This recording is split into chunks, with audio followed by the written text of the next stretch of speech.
Hello! Today I'll be unboxing and checking out the Donner MAMP2 power amplifier.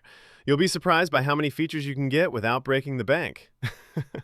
The best part is that this amplifier comes with both Bluetooth and FM radio, as well as a remote control for convenience. A great bonus is the subwoofer output for much better sound and optical toslink input, which will come in handy for connecting your TV or gaming console to this music amplifier. It also allows you to connect up to 4 speakers. This isn't just a digital Bluetooth amplifier, but it also has 2 microphone inputs, making it a great choice for your small business where background music and microphones are needed. A very useful feature is the USB input, allowing you to use the amplifier in standalone mode, but I'll test this amplifier more thoroughly in the next video when I connect it to the speakers and make sound and bass test. But now, let's dive into the full unboxing.